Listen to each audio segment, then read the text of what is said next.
Bem, caros irmãos, a paz do Senhor, sejam todos bem-vindos a mais uma ministração desta feita.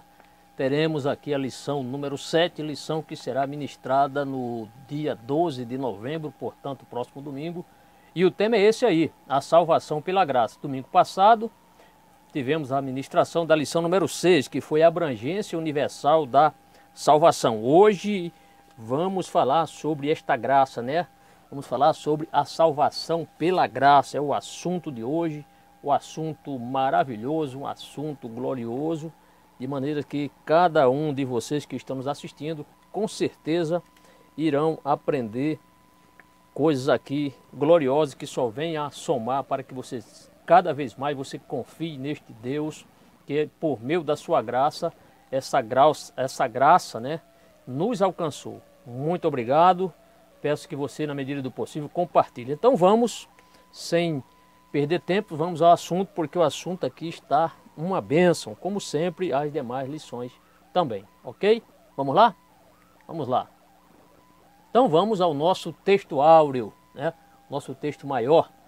Diz assim, está baseado na Epístola de Paulo a Romanos, capítulo 5, versículo 18, que expressa o seguinte: pois assim como por uma só ofensa, isto é, um só pecado, veio o juízo sobre todos os homens para a condenação, assim também por um só ato de justiça, veio a graça sobre todos os homens para a justificação de vida. Romanos 5, verso 18. Vamos à verdade prática?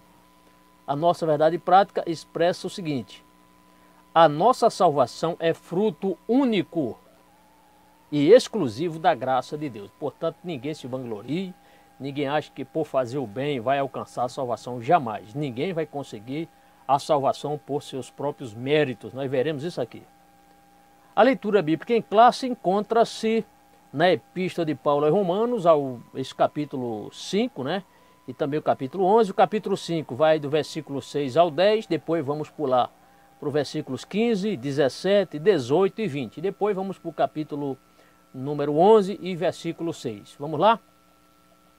O capítulo 5, verso 6 diz: porque Cristo, estando nós ainda fracos, morreu a seu tempo pelos ímpios. Fraco no sentido de pecadores.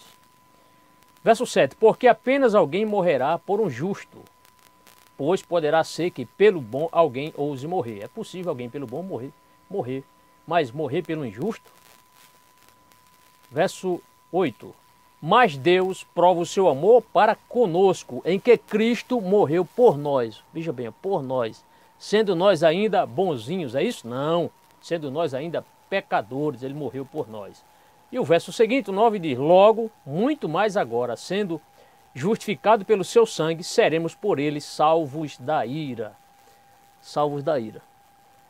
O verso 10 diz o seguinte: porque se nós, sendo inimigos, note bem, se nós, sendo inimigos, quando éramos inimigos de Deus, né, fomos reconciliados por Deus pela morte de seu Filho, muito mais estando já reconciliados, seremos salvos pela sua vida. Então o texto é muito fácil para nós compreendermos. Se nós, antes de nós aceitarmos a Cristo, nós éramos considerados inimigos de Deus e Deus nos perdoou, imagine agora o que, através desta reconciliação, Ele não fará por nós. Então, confiemos neste presente, nesta graça de Deus.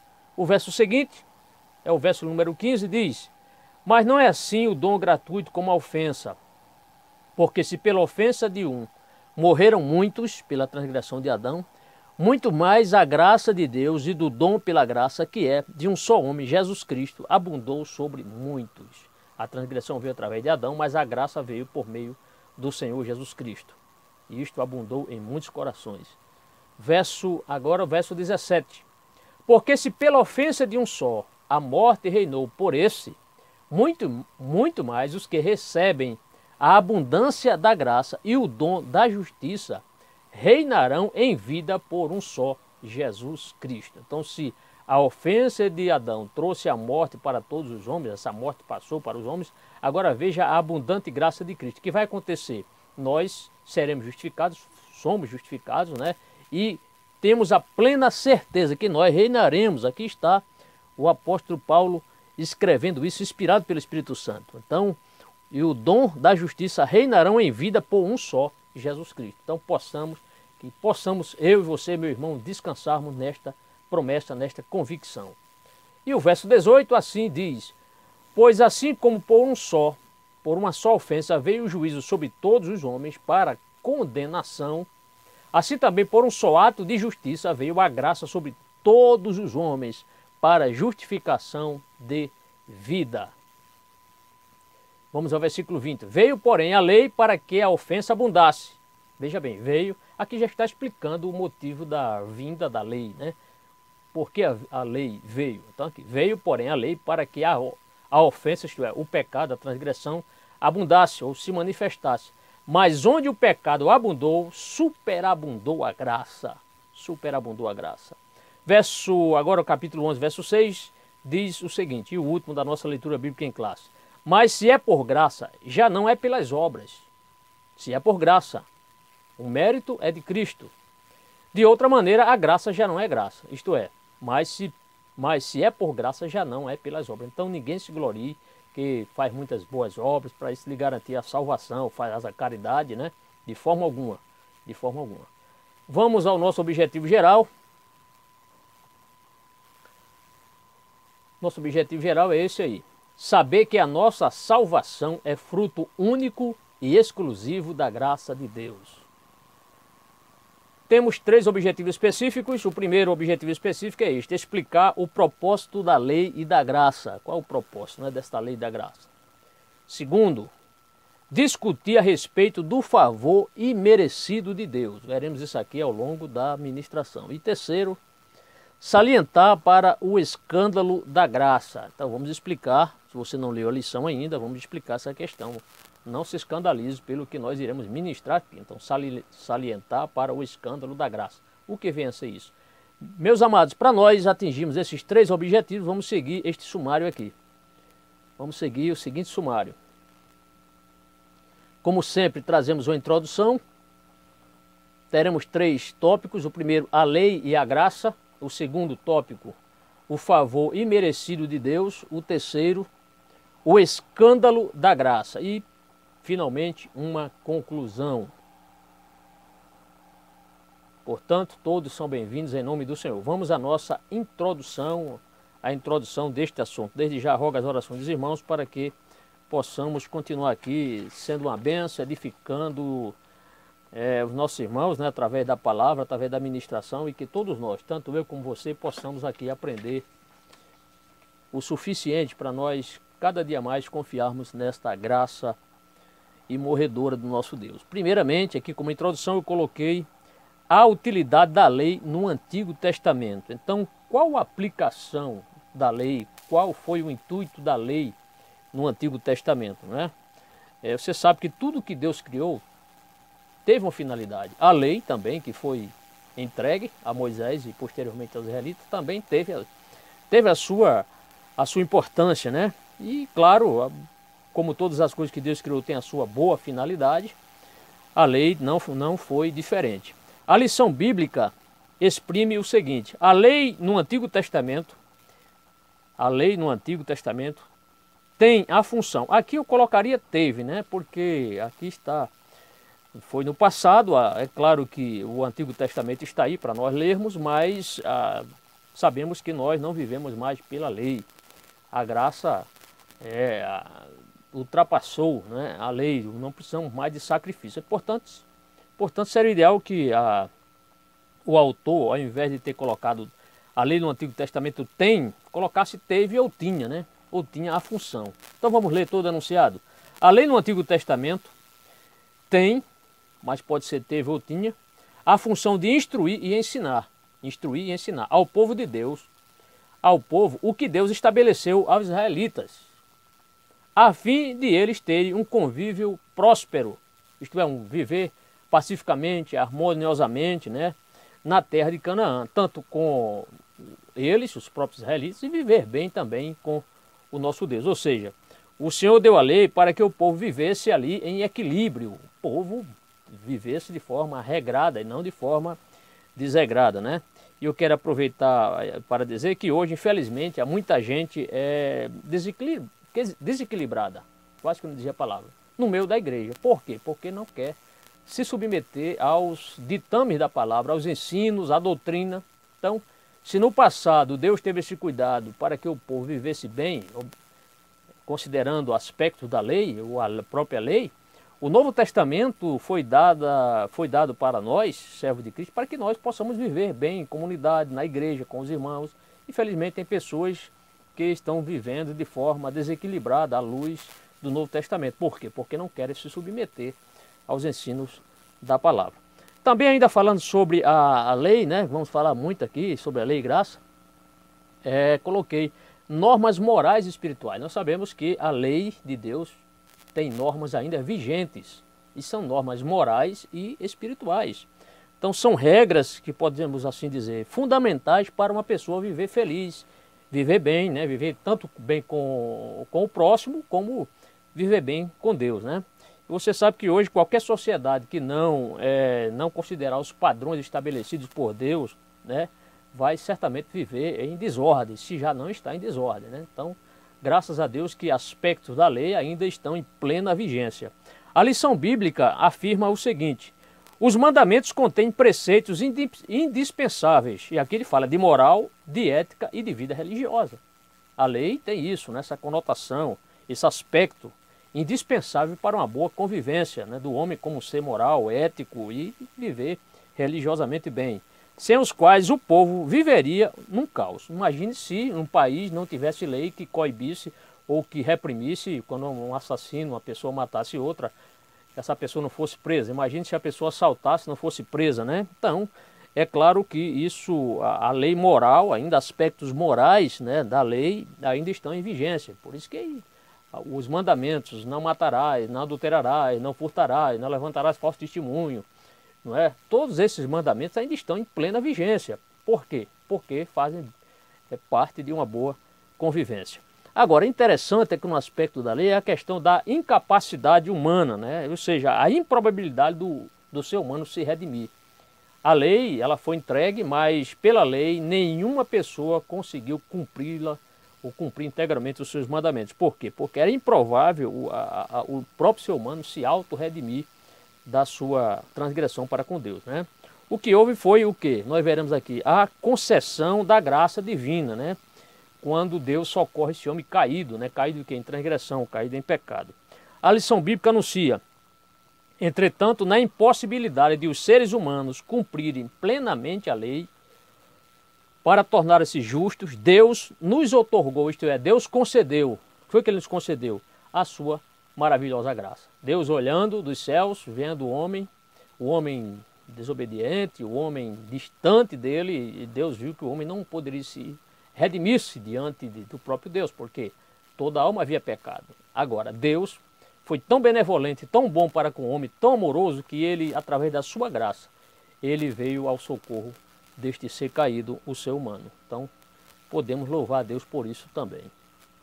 Saindo daqui, amados, da introdução, vamos entrar já no primeiro tópico, onde falaremos sobre a lei e a graça. Aí, falando nisso, nós teremos aqui 3 subtópicos. O primeiro subtópico, o propósito da lei. O segundo, a lei nos conduziu a Cristo, isso é muito relevante, não é? E também a graça revela que a lei era imperfeita. Então não se assuste não. Então a lei era imperfeita, nós veremos por que a lei era imperfeita.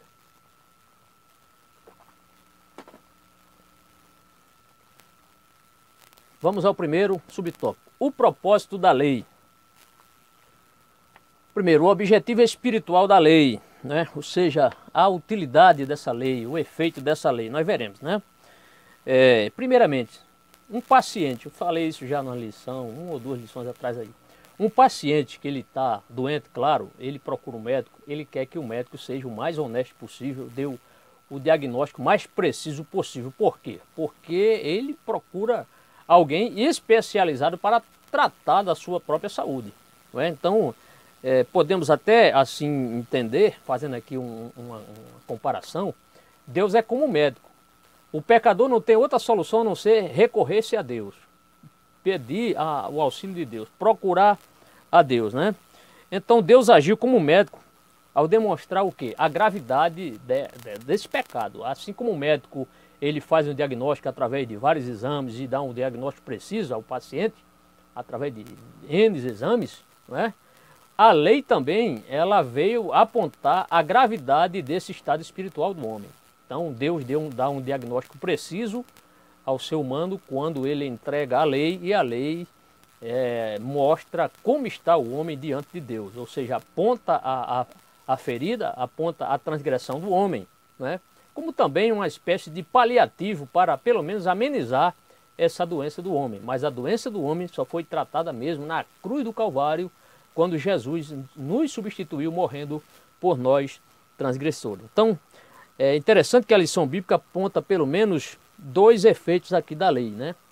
Objetivos ou utilidade do efeito são sinônimos, claro. A lição bíblica admite, a lei tem ou teve, né, o propósito espiritual de mostrar quão terrível é o pecado. Então a lei veio dar esse diagnóstico, mostrar ao homem a gravidade da sua transgressão. E aí a lição continua ainda, pela lei vem o conhecimento do pecado. Foi a lei que mostrou o pecado, né? Que apontou o pecado, conforme Romanos 3:20, bem como o propósito concreto de preservar o povo de Israel do pecado. Então, tanto a lei apontou o pecado, como também mostrou normas, né, com propósito concreto de preservação do povo israelita, para que o povo israelita procurasse submeter-se à lei, se sujeitasse à lei, para que pudesse conviver bem, não só em sociedade, mas principalmente com Deus. Agora, a grande carência humana, né? Qual a grande deficiência humana, o grande déficit humano aqui, né? Já vimos que o homem por si só não poderia se redimir. E aproveito aqui para ler um trecho aqui da lição bíblica que descreve o seguinte: mais tarde a lei também revelaria quão grande é a necessidade do ser humano. Então o homem estava com déficit espiritual, claro, né? Então a lei diz, mais tarde a lei também revelaria quão grande é a necessidade do ser humano pela graça obter a salvação. Então, pois era impossível cumprir plenamente a lei de Deus no Antigo Testamento. Era algo impossível, era algo improvável o ser humano conseguir obter a salvação. Mas a lei mostrava que esse ser humano precisava ser redimido, o ser humano precisava de salvação, obter a salvação. Mas era impossível, através da lei, isso acontecer. Aqui ele cita dois textos, Romanos 7:19 e Tiago 2:10. Eu vou ler Tiago 2:10, que diz o seguinte: pois qualquer que guardar toda a lei, veja só, veja como a lei era dura, né? Diz assim, pois qualquer que guardar toda a lei, mas tropeçar em um só ponto, tem se tornado culpado de todos. Se a pessoa guardasse todos os mandamentos, mas menos um, essa pessoa era considerada transgressora. Por quê? Porque tinha transgredido um dos preceitos da lei. Não é? Sobre isso aqui, que eu acabei de ler, sobre Tiago 2:10, eu gostaria de ler na Bíblia cronológica, editada pela CPAD. Aqui tem uma nota explicativa sobre esse texto. Eu achei interessante quando eu estava estudando essa parte aqui.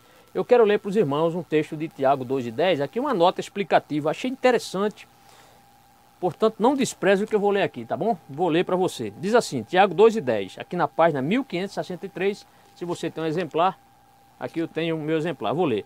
Os cristãos não devem usar este versículo para justificar o pecado.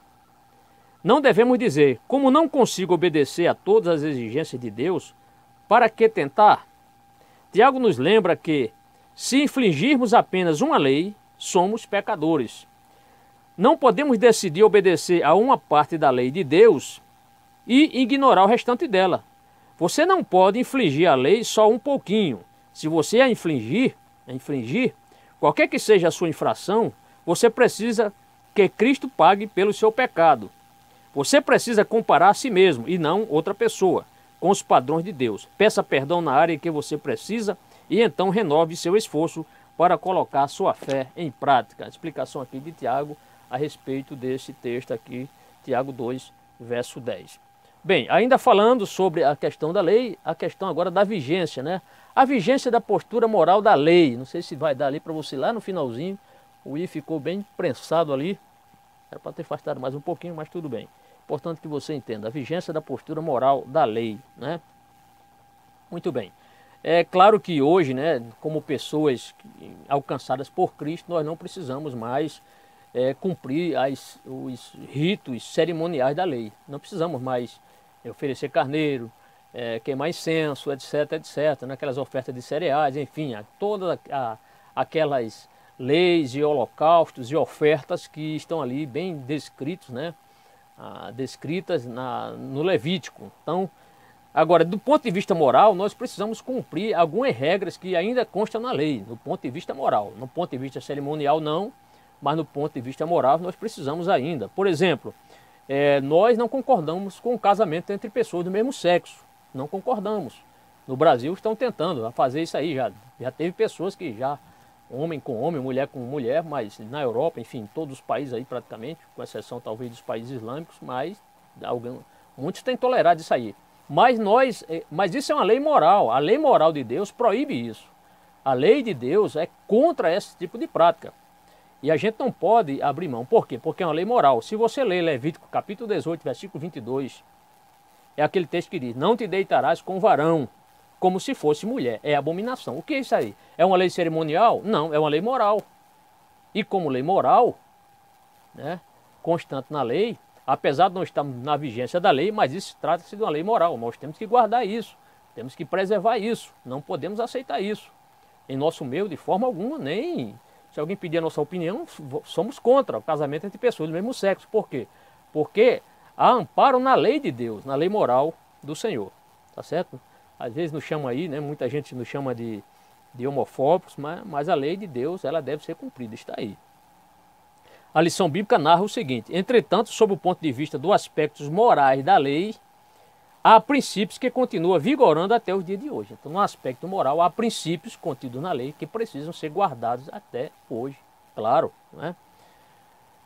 Sobre a lei, não tem como falar da lei sem citar o decálogo, né? Então, esse termo decálogo é um termo grego para significar aí aquelas 10 palavras. Se você quiser anotar aí, é um termo grego, decálogo é um termo grego que significa aquelas 10 palavras, né? E tem uma pergunta aqui para você. Você já memorizou os 10 mandamentos? É importante que todo crente ele procure memorizar os 10 mandamentos. Mesmo que nós não guardemos os mandamentos para sermos salvos, não é isso? Ninguém que guardou os mandamentos está salvo por isso, mas como pastor, como professor e um bom aluno da escola dominical, deve saber, assim como o nome do discípulo do Senhor Jesus, saber todos os livros do Antigo e do Novo Testamento e mais outras informações, né, básicas que você não pode deixar de saber, né? Pergunta ali em sua classe, você que é professor, pergunta: quantos alunos aqui sabem de cor ou memorizado, né? Estão se evitando aí até falar essa questão aí hoje de decorar, mas é memorizar, tá bom? Que dá na mesma coisa. Então, pergunte-se aos seus alunos qual deles sabem os 10 mandamentos, na ordem, naquela ordem, não é? Isso é importante nós sabermos. E interessante é que se você... É claro, né? Aqui nós vamos citar um texto aqui que está... A lição informa o seguinte: esses princípios, conforme resumidos no decálogo, os 10 mandamentos, representam nossas obrigações éticas para com Deus e com o próximo. Então, essas normas éticas, morais, padrões morais, isso representa obrigações nossas, tanto diante de Deus, como também diante do próximo, né?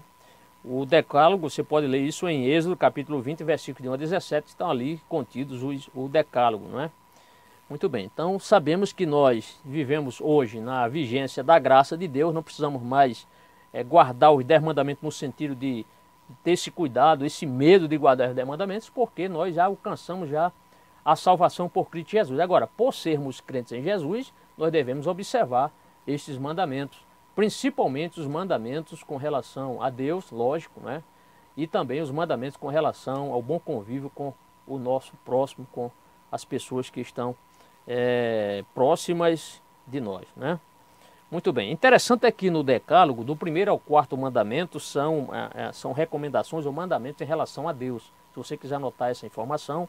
Do 5º ao 10º mandamento é em relação ao próximo. Então são mandamentos em relação ao próximo. Do 1º ao 4º, mandamentos em relação do homem para com Deus. E do 5º ao 10º mandamento em relação do homem para com o seu semelhante, tá certo?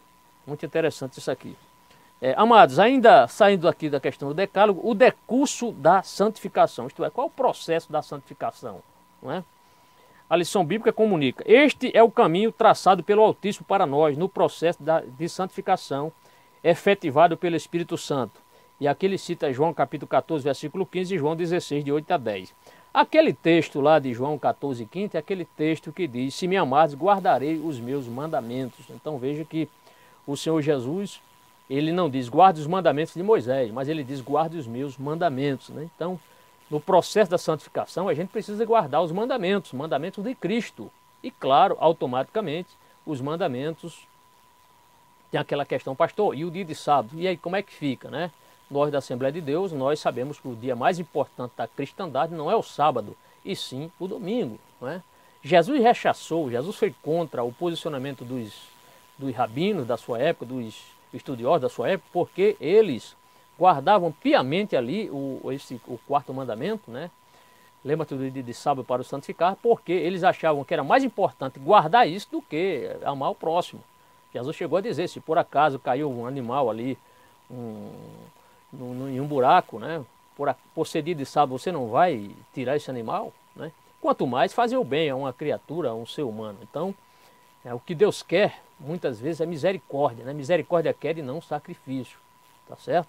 Então, hoje, nós cristãos, nós valorizamos mais o dia de domingo, porque foi o dia do Senhor, o dia da ressurreição do Senhor Jesus, tá certo? E Jesus mesmo disse, o sábado foi feito por causa do homem, não o homem por causa do sábado, certo? Bendito seja o nome do Senhor. A Bíblia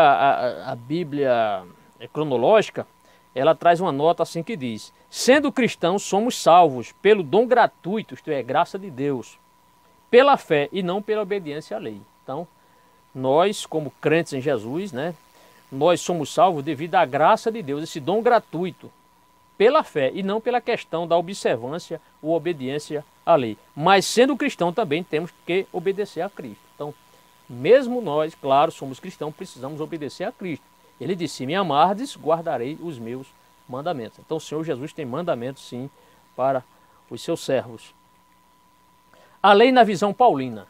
Então a lei na visão paulina, Paulo fez muitas referências aqui à lei. Se você ler os escritos de Paulo, as epístolas de Paulo, só na epístola dele a Romanos ele menciona 46 vezes, ele menciona o termo lei, não é? Para você ter uma ideia, só no capítulo 7 de Romanos ele citou ali 13 vezes a questão da lei. Então, sempre comparando, mostrando a lei. Paulo, você veja como Jesus fez na vida de Paulo, né? Paulo antes era um defensor da lei, ferrenho defensor da lei, mas quando Jesus o alcançou, ele agora era uma pessoa que voltou-se para a graça de Deus. Mas ele não deixou de citar a lei, mas mostrou que a lei era bem inferior, claro, do que a graça. A lição bíblica noticia: nesse sentido, a própria lei moral de Deus é uma expressão de sua graça. A própria lei moral de Deus é uma expressão da graça de Deus. Quando Deus diz não matarás, não adulterarás, não furtarás, isso era o quê? Era a graça de Deus agindo em favor do quê? De uma boa convivência entre as pessoas, né? Em sociedade, em comunidade, em família, né? Então, nesse sentido, vou ler o enunciado todo. Nesse sentido, a própria lei moral de Deus é uma expressão de sua graça que representa a revelação clara de sua vontade santa, justa e boa. Então a vontade de Deus é santa, justa e boa. O apóstolo Paulo, no capítulo 7, versículos 12, na sua epístola aos Romanos, ele diz que de modo que a lei é santa e o mandamento é justo e bom. A lei é santa por quê? Porque veio de Deus. Justa por quê? Porque ela mostra que não faz assim, digamos assim, não tem um jeitinho brasileiro com a lei, não é? Não há esse jeitinho. A lei de Deus, ela era imparcial, né? Por isso que ela era justa. E boa também. Por quê? Porque ela tratava-se de queria que as pessoas, a lei veio para apontar o pecado, claro, para que os homens se corrigissem, né? Infelizmente, ninguém guardou toda a lei. Interessante é que no verso 14 de Romanos 7,12 diz o seguinte, eu vou ler. Porque bem sabemos que a lei é espiritual, mas eu sou carnal, vendido sob o pecado. Então a lei, ela é santa porque veio de Deus e ela é espiritual também, com certeza. Vamos ao nosso segundo subtópico. A lei nos conduziu a Cristo. Coloquei aqui. Ela nos serviu de guia, ou seja, nos serviu de tutor, né? Nos serviu de de pedagogos, né? Antigamente, uma criança, aquela pessoa que tivesse condições, poderia contratar uma outra pessoa da sua confiança para guiar o seu filho, ensinar aquele menino, né, acerca das lições e ensinos seculares, tal. Esse era digamos assim, o paidagogos, né? Ou seja, era o guia, era o aia, aquela pessoa que conduzia aquela criança aos ensinos, né? A lição bíblica explana o seguinte: a lei foi uma espécie de guia para encontrarmos a Cristo por meio da graça. Então, a lei, ela nos serviu para isso, para nos apontar claro, nos apontou a fragilidade dela, porque ninguém observou inteiramente a lei, ninguém guardou a lei, não é? Em todos os seus mandamentos, mas ela foi importante por quê? Porque ela nos guiou para Cristo, para o verdadeiro sacrifício perfeito. Então, a lei teve esta boa finalidade também. Tá? Gálatas 3, verso 24, diz assim: de modo que a lei se tornou nosso aio, isto é, nosso guia, para nos conduzir a Cristo, a fim de que, pela fé, fôssemos justificados. Então, a lei nos apontou Cristo e nós, e claro, o pecador, pela fé, pode ser justificado sim. A lei é similar ao tutor, né, que proporciona, coloquei aqui, orientação e supervisão a uma criança. Então, a lei tem essa finalidade, serviu como tutor, né? Interessante é que a lei nos ensina a necessidade de salvação. Isso aqui é importante. Se você quiser anotar, coloque aí. A lei nos ensina a necessidade de salvação. A graça de Deus nos dá essa salvação. Então, a lei nos guia, nos ensina a necessidade da salvação. E a graça de Cristo, né, nos dá essa salvação. Agora, a lei, ela se tornou inexequível. Isto é, porque foi impossível de ser cumprida, né? Algo que estava escrito, porém inexequível. Em que sentido, pastor? Porque ninguém pôde cumpri-la integralmente, né? Ninguém conseguiu cumprir a lei na íntegra, a verdade seja dita. Não podemos ser salvos obedecendo essa lei. Devemos confiar em Cristo. Ninguém pode ser salvo só guardando a lei. Paulo teve muita dificuldade, a igreja primitiva teve muita dificuldade nesse sentido, porque algumas pessoas que aceitaram a Cristo, né, chamados judaizantes, não queriam largar a questão da lei, né, tanto as questões cerimoniais como as questões morais também. Tá? Então a igreja, e Paulo foi muito contundente quanto a essa questão dos judaizantes, não queriam abrir mão da lei de Moisés, achando que a lei ela era importante e que junto com Cristo ela iria contribuir para a salvação. Então, na verdade, onde fica a graça, né? Se a salvação depender da observância da lei, onde fica a graça de Deus? Então, Paulo foi muito contundente nesse aspecto. A lição bíblica alude, ela nos convence, ou seja, a lei, ela nos convence, isto é, confirma, pela impossibilidade de ser cumprida, de que não podemos alcançar a salvação sem Cristo. Então, a lei nos mostra isso, ninguém pode alcançar a salvação sem Cristo. Agora, também é importante que a lei, já quase a mesma coisa que eu acabei de dizer, ela não tem força para salvar. A lei, muito severa, muito segura, mas ela não tinha força e não tem força para salvar o pecador, né? Ainda que alguém pudesse cumprir integralmente a lei, mesmo assim, essa pessoa não alcançaria a salvação. Por quê? Porque ela não teve esse propósito de salvar o homem. A lei não teve esse propósito de salvar o homem. Ela teve o propósito, sim, de apontar ou dar o diagnóstico da gravidade do pecado do ser humano. A lição bíblica reforça o seguinte: desse modo, quando a lei se faz a própria justiça do homem, como mérito dele, ela se torna depreciativa, ou seja, menosprezada, impossibilitando o ser humano de alcançar a salvação que só é possível mediante o evangelho da graça de Deus. E aí vem Efésios capítulo 2, versículo 8, né?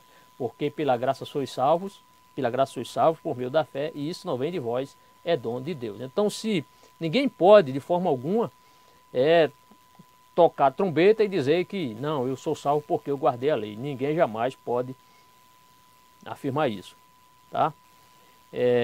Então, pela graça sois salvos por meio da fé. Isso não vem de vós, é dom de Deus. Quando alguém lhe dá um presente, por exemplo, já que estamos falando aqui de graça, né? Pela graça sois salvos. Quando alguém lhe dá um presente, você diz, este presente é muito bom, quanto lhe devo? Você diz isso? Não, você não diz, né? O mínimo que você vai dizer ali é o quê? Muito obrigado, agradeço aí a gentileza, a lembrança do presente, né? Então, muitas vezes os cristãos se sentem obrigados a tentar retribuir os dons de Deus de suas próprias maneiras. Sabia? Muitos cristãos, pessoas que já se converteram a Cristo, muitas vezes estão aí preocupados ou se sentem assim obrigados a retribuir aquelas bênçãos dadas por Deus, né? Até mesmo depois de receber o dom da salvação. Assim devemos somente responder com gratidão e louvor, tá certo? Por mais que você faça, meu irmão, você mesmo que é pastor, você que é professor, você que é um bom aluno da escola dominical, um estudioso da palavra, por mais que você faça, jamais você pode dizer, eu estou pagando a minha salvação porque Cristo me alcançou. Não, você deve o que? Agradecer, né? E em forma de retribuição, de agradecimento, você expressa a Deus o que? Gratidão, louvor e alegria. Tá certo? Por Ele ter nos dado esses dons, nos ter dado a salvação. Tudo bem? Saindo daqui, meus amados, nós vamos agora para o terceiro subtópico. Vamos tratar sobre a graça revela que a lei era imperfeita. Então, a graça veio mostrar isso. Por quê? Porque a graça é superior à lei, né? A lei de Moisés. Vamos lá? A supremacia do Espírito. Né? Então, vamos ver agora a supremacia do Espírito. E observe que o Espírito aqui é com E maiúsculo, porque trata-se do Espírito Santo. Trata-se de obra do Espírito de Deus. Né? Então, vamos falar sobre essa predominância do Espírito, essa hegemonia do Espírito Santo. A lição bíblica comprova o seguinte: Paulo constata a superioridade do Espírito em relação à lei. E aqui está a citação de Gálatas 5,18, e que por isso morremos para a lei, Romanos 7,4 e Gálatas 2,19. Eu vou ler os três textos aqui e depois vou fazer aqui um comentário. Então ele diz assim: Paulo constata a superioridade do Espírito Santo em relação à lei. E aí, Gálatas 5,18, é aquele texto que diz: mas se sois guiados pelo Espírito, não estáis debaixo da lei. Então, observa a condição. Mas, né? Mas se sois guiados pelo Espírito. Se você, meu irmão, é guiado pelo Espírito, você não está mais na condição, não está mais debaixo da lei. Mas a condição não é. Mas, né? Claro que eu e você somos servos do Senhor, somos guiados pelo Espírito Santo.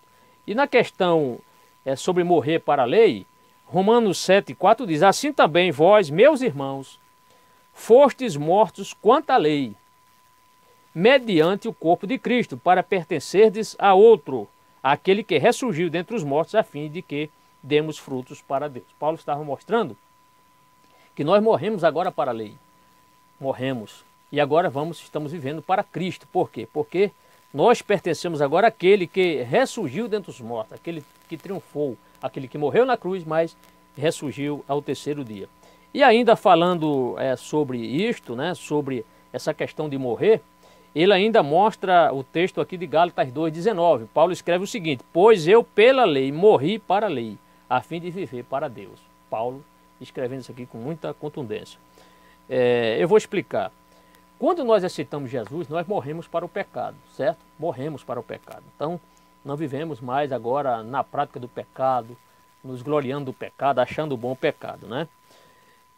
Agora, só que em nossa vida diária, no nosso dia a dia, né, nós devemos crucificar regularmente nosso desejo pecaminoso. A gente tem que viver assim, né? Procurando sempre crucificar a carne, não dando vazão aos sentimentos pecaminosos, desejos pecaminosos que muitas vezes nos impede de seguirmos a Cristo. Não devemos mais dar vazão ao pecado, né? Então a nossa vida antiga, ela foi crucificada com Cristo. Por isso que a gente não tem mais prazer no pecado. Cometemos pecado, cometemos, mas não vivemos pecando diariamente, né? Cometemos porque somos seres humanos, falhamos, mas não temos mais prazer de forma alguma no pecado. Então legalmente Deus nos olha como se tivéssemos realmente morrido com Cristo. Então legalmente Deus olha para a gente e nos olha como se tivéssemos realmente morridos por Cristo, né? Outro ponto que eu coloquei aqui: a lei era defeituosa? Uma pergunta aí que eu gostaria que você respondesse, reflita e responda aí, tá certo? Defeituosa no sentido de ser inferior, né? Inferioridade. O que você acha, né? Então, estou falando aqui no sentido dela trazer salvação para o homem. Então, no sentido dela trazer salvação para o homem, claro que não traz salvação para o homem, ela é defeituosa, porque a lei, ela não teve essa incumbência, né, de trazer a salvação para o ser humano. Por isso que ela é defeituosa, ela não, de fato, ela não conduzia o homem ao céu, não salvava o homem, né? Mas, claro, cumpriu o seu papel, que foi mostrar o pecado, condená-lo, né? E guiar o pecador até Cristo. Então, nisso ela foi, podemos dizer que ela foi precisa, cumprir seu papel, certo? Ela foi defeituosa no sentido de inferioridade, no sentido de ser inferior, porque não poderia, não garantia ninguém. Aliás, ela não tinha essa força de salvar, mas cumpriu bem o seu papel quando ela nos guiou a Cristo, né? E condenou o pecado na carne. A lição bíblica constata: assim o escritor aos Hebreus revela que a lei é imperfeita, ou seja, defeituosa, né? Uma coisa imperfeita é uma coisa defeituosa. E o texto aqui que o autor colocou foi Hebreus capítulo 8, versículos 6, 7 e 13. E diz mais: e o apóstolo João afirma que foi Cristo quem trouxe a graça e a verdade. Então a lei, Paulo, o autor aqui, quase que eu dizia que era Paulo, né? Hebreus 8, 6, 7 e 13 vai nos mostrar que a lei era imperfeita. Mas o apóstolo João, ele afirma aqui categoricamente que Cristo trouxe essa graça, né? Cristo quem trouxe a graça e a verdade. Vamos ler Hebreus 8, 6, 7 e 13 sobre essa questão da lei ser defeituosa ou ser imperfeita. O texto diz assim: mas agora alcançou ele, aqui Hebreu, certo? Mas agora alcançou ele, isto é, Jesus, ministério tanto mais excelente, quanto é mediador de um melhor pacto, isto é, de uma melhor aliança, né, Jesus, o qual está firmado sobre melhores promessas. Verso 7. Pois se aquele primeiro, isto é, pacto, né, se aquele primeiro pacto fora sem defeito, nunca se teria buscado lugar para o segundo. Isto é, se aquele pacto, o antigo pacto, a lei de Moisés, fosse sem defeito, para que vinha um novo pacto com Cristo, né? Mas por ser defeituosa, por ser imperfeita, por isso que veio, teve a necessidade do surgimento do novo pacto, né? Novo concerto. E o verso 3 diz assim, 13, dizendo: novo pacto ele tornou antiquado, isto é, defasado, o primeiro. Então o novo pacto tornou antiquado ou defasado o primeiro pacto, que é a lei. E o que se torna antiquado e envelhece, que é a lei, perto está de desaparecer. Então foi a visão do autor aos Hebreus aqui mostrando que a lei, se ela fosse perfeita, não seria necessário a vinda do novo pacto, ou até a vinda de Jesus, a morte de Jesus, né? Podemos assim nos expressar. E quando surgiu agora o novo pacto, o novo concerto entre Deus e os homens, o antigo pacto, né, tornou-se antiquado, isto é, defasado. Então, defasada a lei, né? E o texto de João 1,17, quando mostra que Cristo nos trouxe a graça e a verdade, é aquele texto que diz: porque a lei foi dada por meio de Moisés. A graça e a verdade vieram por Jesus Cristo. Então, amados irmãos, nos gloriemos neste pacto novo, né, dando glórias a Deus porque ele nos alcançou. Agora, a utilidade da lei, né? Então, qual foi o destino da lei ou a função? Já falamos várias vezes, vamos falar muito aqui sobre lei e sobre graça. Aí eu pergunto aqui, fiz uma pergunta aqui, aliás, várias perguntas, eu gostaria que você, meu irmão, pensasse um pouquinho e respondesse. Haveria necessidade da graça se não existisse o pecado? Se não existisse o pecado, era o caso da necessidade da graça? Outra pergunta que eu quero que você reflita: haveria necessidade da lei se não houvesse o pecado? Não é? Haveria necessidade da lei se não houvesse o pecado? Houve a necessidade da graça uma vez que a lei revelou o pecado. Então, houve a necessidade da graça, por quê? Porque a lei revelou o pecado. Aí eu pergunto: mas o pecado não é anterior à lei? Se o pecado é anterior à lei, não é? Logo concluo que a graça é anterior ao pecado. Então, se o pecado é anterior à lei, eu posso concluir pela Bíblia que a graça é anterior ao pecado. E como eu posso confirmar? Lá em Apocalipse capítulo 13, versículo 8. É aquele texto que diz: e adorá-lo-ão todos os que habitam sobre a terra, esses cujos nomes não estão escritos no livro da vida do Cordeiro que foi morto desde a fundação do mundo. Então esse texto aqui já está mostrando a graça.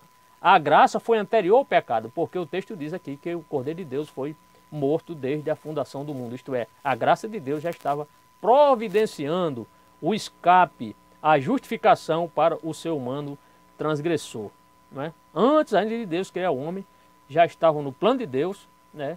Na sua presciência, o pecado seria punido, né? Claro, mas viria o Salvador que é Jesus, que iria salvar este homem para Deus. A lição bíblica confirma: sim, a graça é superior à lei. A graça é. Logo, segundo as Escrituras, só existe a lei por causa do pecado. Só existe a lei por causa do pecado. E para apontá-la, é aquela questão, né? Só existe o remédio por causa da doença. Você vai na farmácia, só tem remédio. Por quê? Porque existe aquela doença. A lei foi assim também. A lei só veio para quê? Para mostrar que você está doente, ou estava doente, o pecador estava doente, né? E a enfermidade era grave. Tudo bem? Saindo daqui, amados, vamos à nossa síntese do tópico. A síntese do tópico diz o seguinte: eu coloquei aqui nessas cores aqui para justamente você associar lei com justiça e associar a graça com misericórdia.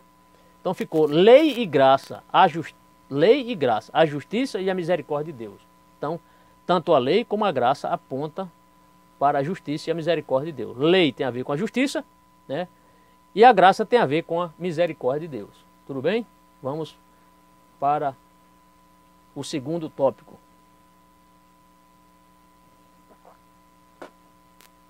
Nesse segundo tópico, amados, nós teremos 3 subtópicos. Primeiro, a superabundante graça, fé e graça. Fé e graça. A graça não é salvo-conduto para pecar. A graça não é salvo-conduto para pecar. Vamos ao nosso primeiro subtópico. Superabundante graça. Então nós falaremos agora sobre a excelência da graça, né?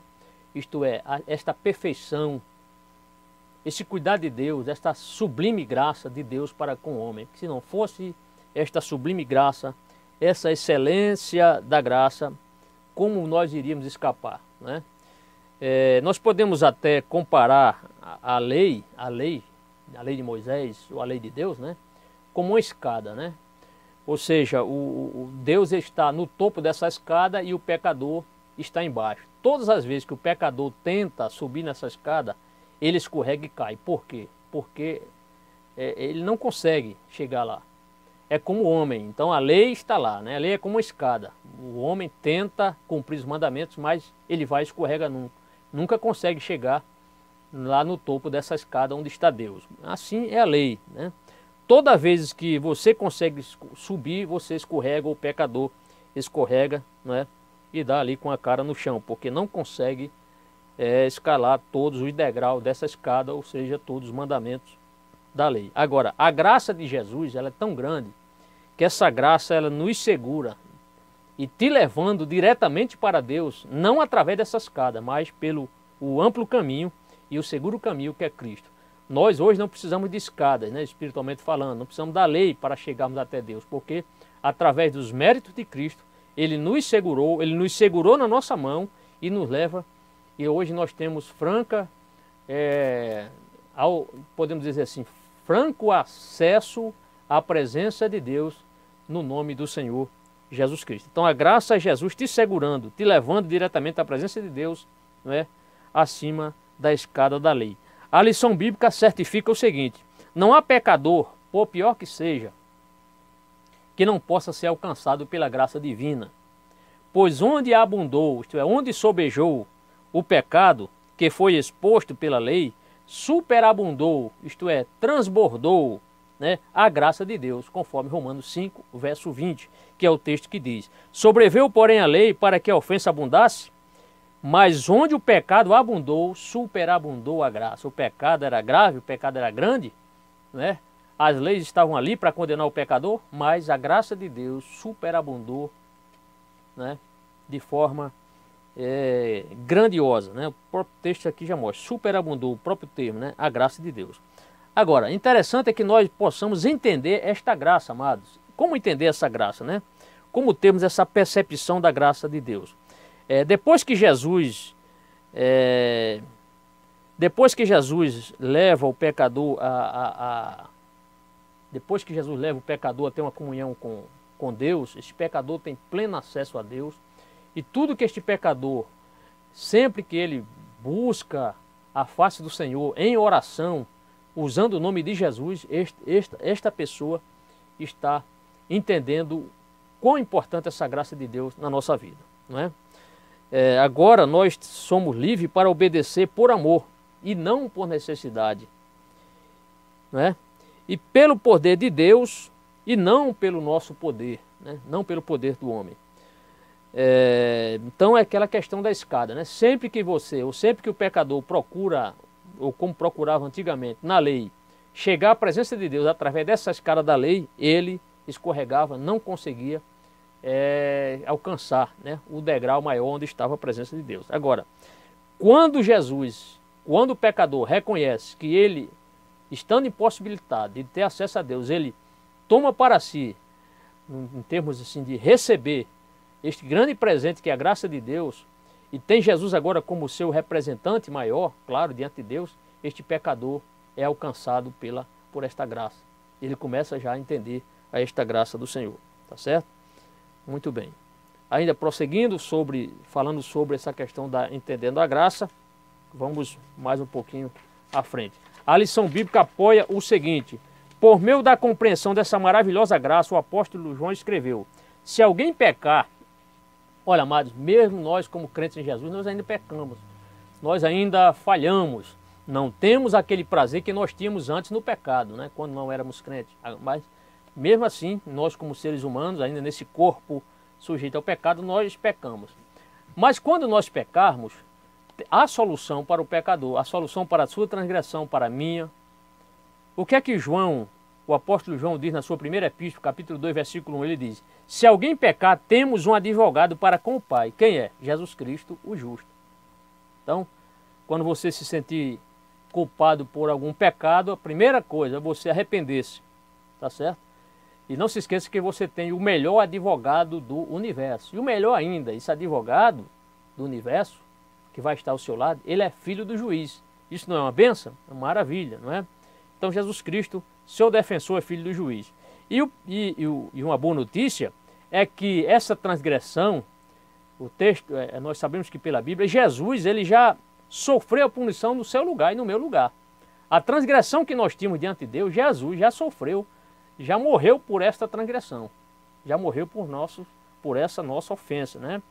Então, podemos assim admitir que você e eu não podemos mais sermos julgados, né, por um caso que não está mais na pauta das decisões, certo? Então, todas as vezes que você falhar, que você pecar contra Deus, né, cometer um pecado, você tem um advogado junto com o Pai, Jesus Cristo. Então, este é um bom advogado, nunca perdeu uma causa, é o maior advogado do universo, é filho do juiz, não é?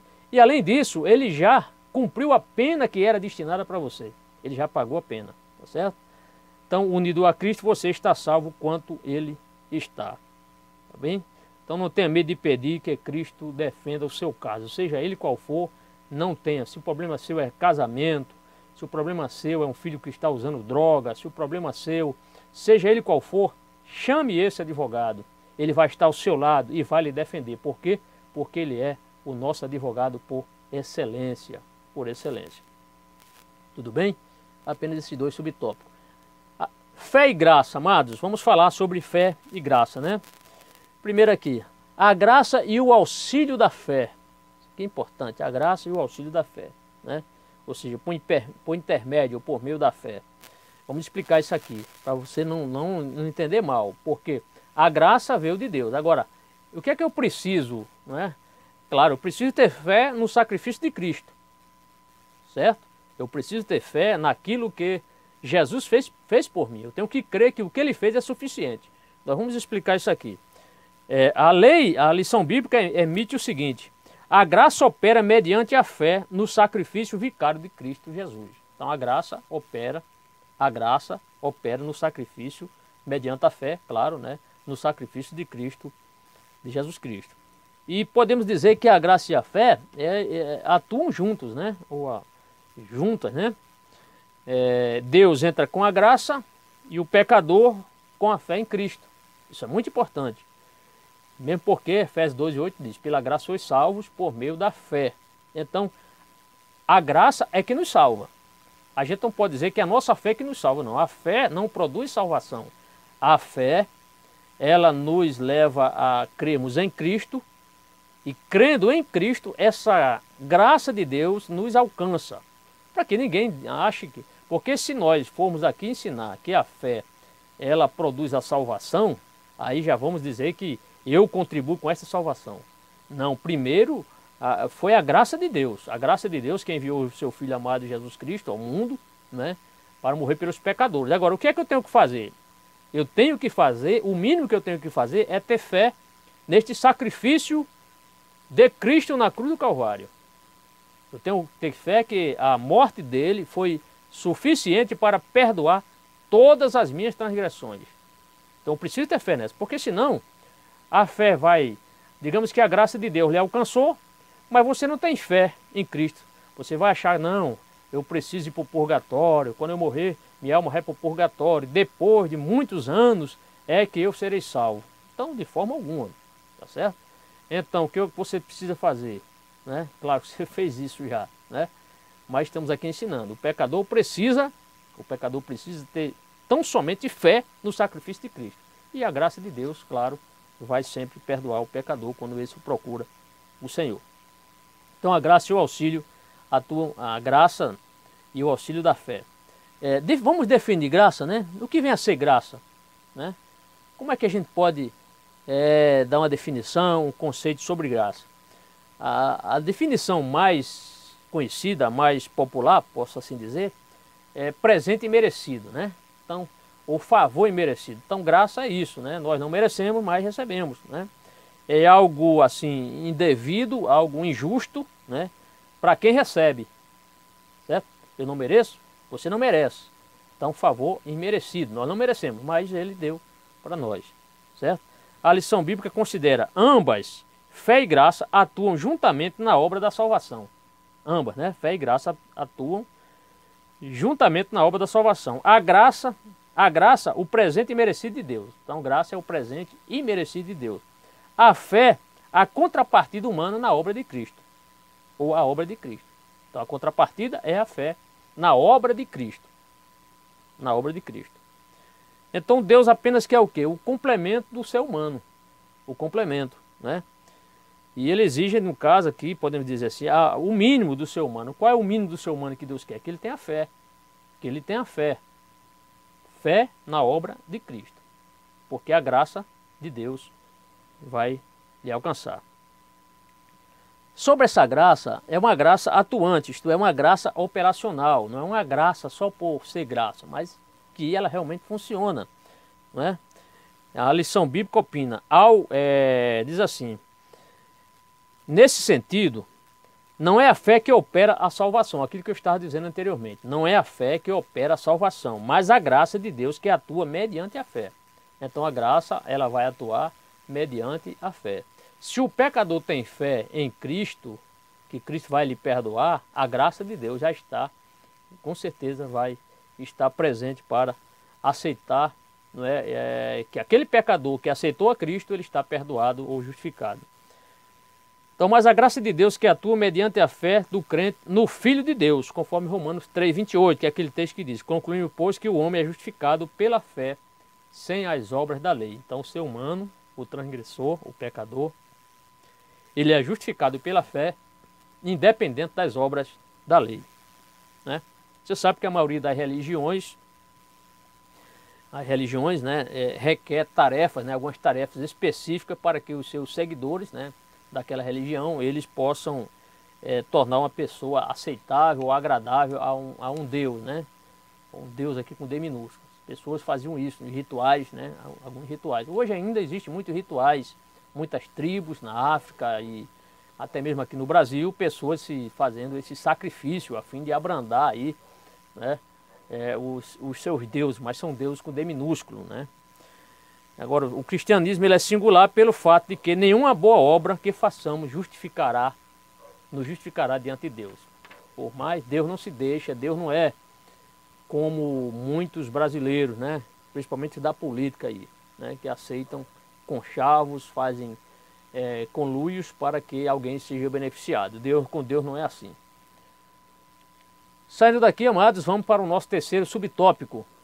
A graça não é salvo-conduto para pecar. Isso é muito importante, porque muita gente tem uma má compreensão sobre essa questão da graça, né? Será que a gente deve abusar da graça, né? Não, de forma alguma. Então coloquei aqui a má compreensão da graça. A má compreensão. A lição bíblica expressa, segundo o ensino das Sagradas Escrituras, a graça jamais pode ser vista como um salvo-conduto. Vamos explicar essa questão aqui do que é salvo-conduto, né?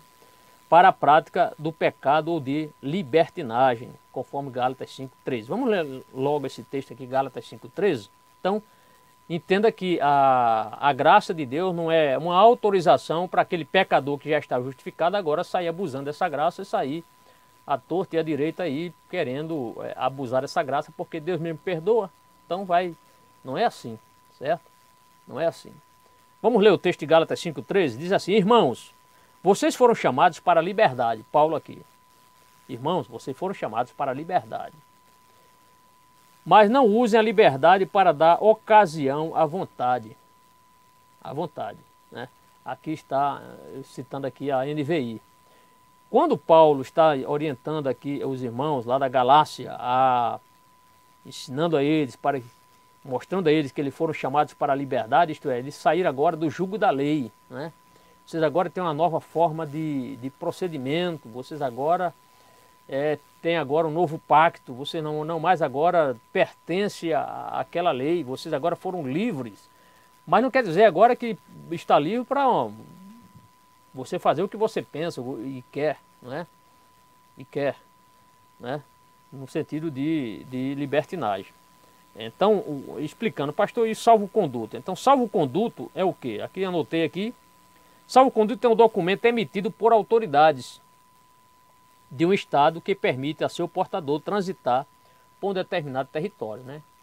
Então, salvo-conduto é isso, é um documento emitido. Então, Deus, em Cristo, nós agora somos salvos, alcançados por essa graça, mas essa graça não deve ser o quê? Não deve ser, agora não vamos nos aproveitar da graça e sair pecando aí de qualquer maneira, de forma alguma. Não é salvo-conduto, não é liberdade ou libertação para você sair pecando. Certo? Muito bem. Então a graça não é um passaporte para o pecado, de forma alguma. De forma alguma. Tem aquela questão, uma vez salvo, salvo para sempre? Depende, né? Se você obedecer, você será salvo. Agora, uma vez salvo, salvo para sempre, e se a pessoa peca diariamente e não confessa os pecados, não se arrepende, essa pessoa está salva? Então, é algo a se pensar, tá certo? Bem, graça e obediência. Então, duas coisas fundamentais. A graça de Deus, claro, e exige a obediência do homem. Exige a obediência do homem, né?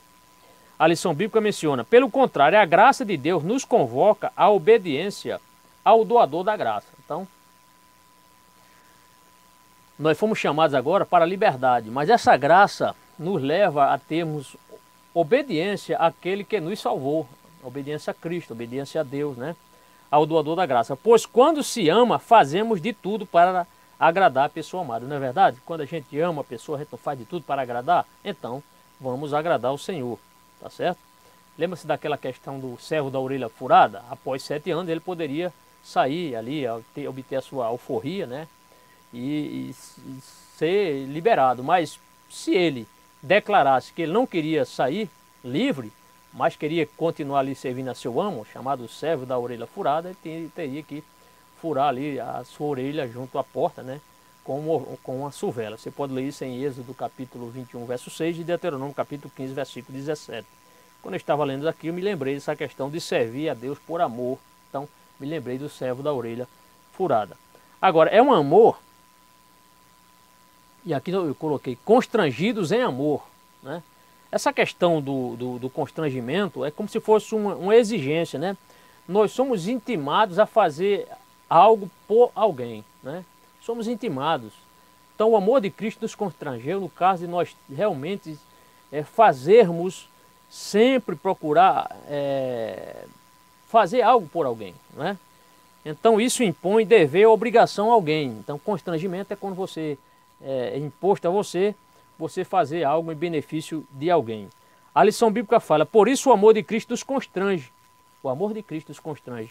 2 Coríntios 5,14 é o texto, não vou ler esse texto, mas vou ler 1 Tessalonicenses capítulo 4, versículo 1. Mas voltando aqui ao parecer da lição bíblica, ela diz o seguinte: por isso o amor de Cristo nos constrange a fazer algo que agrade ao Pai. Então, este amor de Cristo foi tão imenso, é tão imenso no nosso coração, que nos leva a nós fazermos algo para o Pai. Não para nós sermos salvos, mas em termos de agradecimento ao Pai. Certo? Vamos ler o texto de 1 Tessalonicenses capítulo 4, versículo 1. Diz assim: finalmente, irmãos, vos rogamos e exortamos no Senhor Jesus que, como aprendeste de nós, de que maneira deveis andar e agradar a Deus. Então Paulo está mostrando, olha, eu fui exemplo para vocês. Eu procurei andar de forma a agradar a Deus, assim como estáis fazendo. Nisso mesmo abundeis cada vez mais. Então, quando ele diz aqui que eles aprendam, né? Assim como Paulo ensinou a eles e exemplificou entre eles que eles viviam de maneira a agradar a Deus, isso aqui podemos entender como algo que não deixa de ser um constrangimento. Por quê? Porque leva algo a agradar o Pai. E o que é que agrada o Pai? Nós obedecendo a Deus, andando, né, segundo a sua palavra, procurando agradar ao Senhor. Bem, falando ainda sobre essa graça que não é salvo-conduto para pecar, coloquei aqui endividados em amor. Você sabia que eu e você nós temos uma dívida, e é uma dívida que não... Então, endividados em amor, né? Então, ou seja, nós somos devedores de amor. E eu vou explicar aqui por quê, né? Então, claro que tem gente que não gosta de dever, eu não gosto, né? Quem é que gosta de estar devendo? Mas nós devemos. E como devemos, né? E é uma dívida que, por mais que a gente procure pagar, a gente sempre fica com saldo negativo, sempre estaremos devendo. E o que vem a ser isso, pastor? E aqui eu faço uma colocação. Imagine se Deus resolvesse cobrar, né, o amor das pessoas por Ele. Se Deus resolvesse cobrar a você, meu irmão, que está me assistindo aqui. Se Deus resolvesse cobrar o amor que você deve a Ele, será que nós pagaríamos? E se Deus resolvesse cobrar o amor que nós devemos às pessoas, né? Certamente na sua igreja tem muitas pessoas que precisam do seu cuidado, da sua atenção, do seu amor, do seu apreço, da sua ajuda, certo? Imagine se ele dissesse: olha, fiz tanto por você e nem ao menos você considera isso, né? Então nós não podemos, amados, ser assim pessoas caloteiras, né? Aquele caloteiro é a pessoa que compra e não paga, né? Isso é no assunto do amor. A gente nem pode ser caloteiro no assunto no quesito do amor para com Deus e para com o próximo, né? E também não podemos ser caloteiro no sentido de ficar devendo mesmo e não querer pagar a pessoas que a gente deve, tá certo? Então uma coisa que a gente sempre vai dever é amor para com as outras pessoas. O texto aqui de Romanos 13, verso 8, diz o seguinte: a ninguém devais coisa alguma senão o amor recíproco, pois quem ama ao próximo tem cumprido a lei, né? E a lição bíblica diz: logo, quem é alcançado pela graça, compreende o quanto somos devedores a Deus e aos irmãos. Então a graça nos leva a nós estarmos devendo amor às pessoas. Então, quem é alcançado pela graça compreende o quanto somos devedores a Deus e aos irmãos. E por isso desejamos amar o outro como Cristo amou, conforme João 13, verso 35. Certo? Então, não se esqueça que a graça nos leva a nós devermos amor. Então, o crente que diz que foi alcançado pela graça, mas ele não ama as pessoas, aos irmãos, ao próximo, ele está sendo um caloteiro espiritual, está deixando de pagar amor, está deixando de dever amor, tá certo? Essa dívida aqui é uma dívida boa, por quê? Porque a gente pode sempre estar devendo amor às pessoas. Quanto mais a gente deve, mais a gente procura pagar, certo?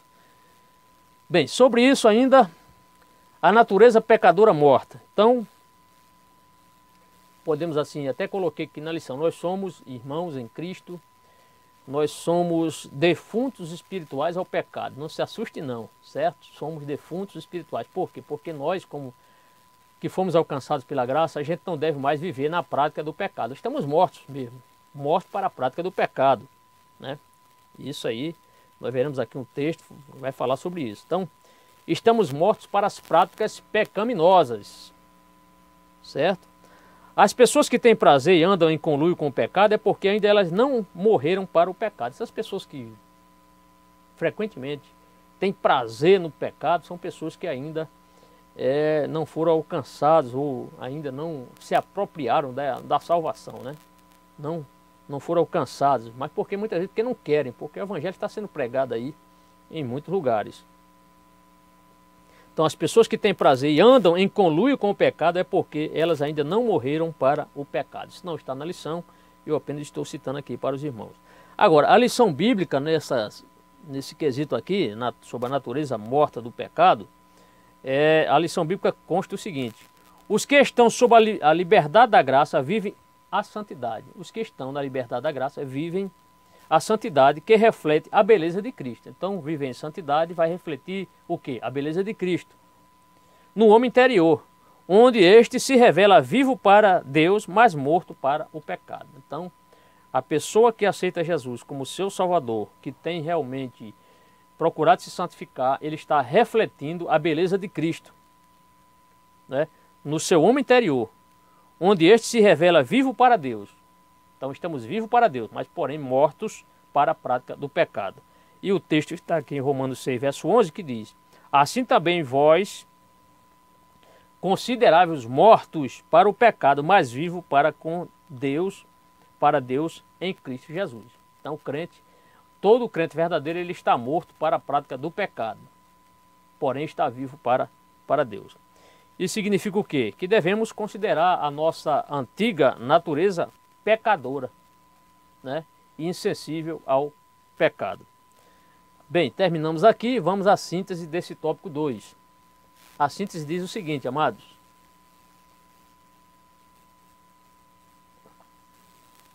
graça, o favor imerecido de Deus. Graça é o favor imerecido de Deus. Isso é graça. Nós não merecemos a graça. É um favor imerecido. Foi um presente que Deus nos deu. Sem nós fazemos por onde, né? Como diz aí a linguagem aí bem nordestina. O terceiro tópico. Nesse terceiro tópico nós vamos falar sobre o escândalo da graça. Não se escandalize não, tá certo? Vamos explicar isso aqui. Seria a graça injusta? É o primeiro subtópico. Seria a graça de Deus ela injusta, né? Nada fizemos para merecer, então é algo injusto?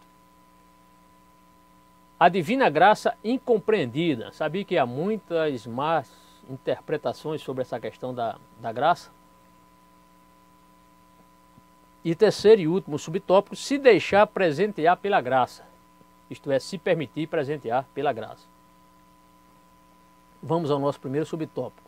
Seria a graça injusta? E aí veremos o nosso primeiro ponto aqui. A justiça divina sob o prisma humano. A justiça divina sob o prisma humano. Você sabe que o ser humano, ele é propenso a fazer julgamentos, muitas vezes julgamentos injustos, né? Não sabemos avaliar, ou quando avaliamos algo é na ótica ou no prisma humano, né? E não sabemos avaliar as coisas de Deus. Claro, nunca saberemos avaliar tão bem as coisas de Deus, né? Por quê? Porque somos acostumados a termos o parâmetro humano, né, como assim uma regra de medida, mas o que vale mesmo são os desígnios de Deus, né? Vamos lá? Vamos lá. A justiça divina sob o prisma humano. Então, do ponto de vista humano, né? Então vamos aqui ver o seguinte. A lição bíblica comunica: se comparada com a humana, a justiça divina, a justiça divina é imensamente perdoadora, né? O ser humano muitas vezes não perdoa, mas a justiça de Deus, ela é imensamente perdoadora. Logo, sob a ótica humana, a graça se torna injusta. Então, na ótica humana, porque o ser humano é o seguinte, ele costuma retribuir a quem lhe faz bem, né? Por isso que é difícil o ser humano entender esta graça de Deus, né? Porque Deus presenteia a alguém que não merece. Então, se formos usar aqui pela ótica humana, sob o prisma humano, nós vamos entender que a graça ela é injusta, né? Mas vamos em frente.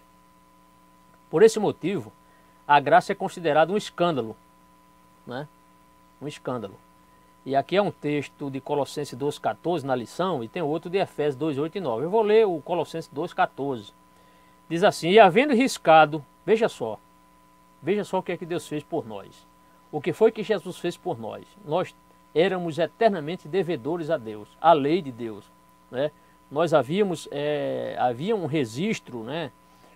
Algo que nos confrontava e que nos apontava que nós merecíamos a morte, merecíamos a condenação. Havia uma espécie de promissória que nos acusava.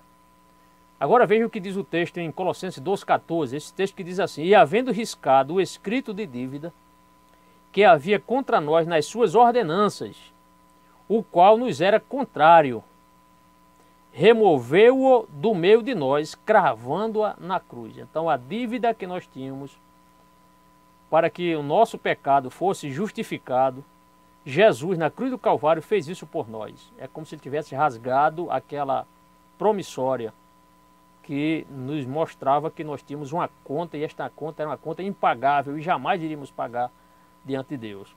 Isto é, o registro que foi cancelado, né, continha ali, claro, as exigências legais da lei.